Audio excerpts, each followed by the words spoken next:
କେତେବେଳେ ସେ ବିଶ୍ୱାବସୁ ଶବରର ବିଶ୍ୱାସ ଓ ପୂଜାରେ ତ ପୁଣି କେତେବେଳେ ସେ ରାଜା ଇନ୍ଦ୍ରଦ୍ୟୁମ୍ନଙ୍କ ଭକ୍ତିରେ ସନ୍ତୁଷ୍ଟ। କେତେବେଳେ ବଣ ପାହାଡ଼ର ଅନ୍ଧାରୀ ଗୁମ୍ଫାରେ ତ ପୁଣି କେତେବେଳେ ସେ ଶ୍ରୀକ୍ଷେତ୍ରର ଆଡ଼ମ୍ବର ଦେବତୀର୍ଥରେ ସେ ବିରାଜମାନ। ତାଙ୍କର ଜାତି ନାହିଁ କି ବର୍ଣ୍ଣ ବି ନାହିଁ। ଜାତି ଧର୍ମ ବର୍ଣ୍ଣ ଭାଷାର ଊର୍ଦ୍ଧ୍ୱରେ ସେ ଏକ ନିରାମୟ ପୂର୍ଣ୍ଣତା। ତାଙ୍କ ଦୃଷ୍ଟିରେ ସୃଷ୍ଟିର ସମସ୍ତ ଜୀବନ ଏକ ଏବଂ ପରସ୍ପରର ପରିପୂରକ।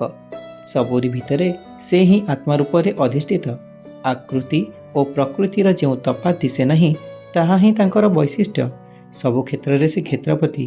କେବଳ ପାର୍ଥକ୍ୟ ଏତିକି ଯେ ପାର୍ଥିବ ଜଗତର ଆଡ଼ମ୍ବର ଭିତରୁ ଓହରି ଯିଏ ମନକୁ ଭକ୍ତିରେ ପ୍ରଭୁମୟ କରିଦିଏ ସେ ହିଁ ପ୍ରଭୁଙ୍କର କରୁଣା ଲାଭ କରିଥାଏ। ଭକ୍ତ କେବଳ ଗୋଟିଏ ଜାତିର, ଗୋଟିଏ ବର୍ଣ୍ଣର ଓ ଗୋଟିଏ ପ୍ରାଣର।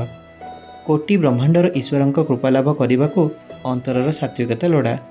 ଜୟ ଜଗନ୍ନାଥ।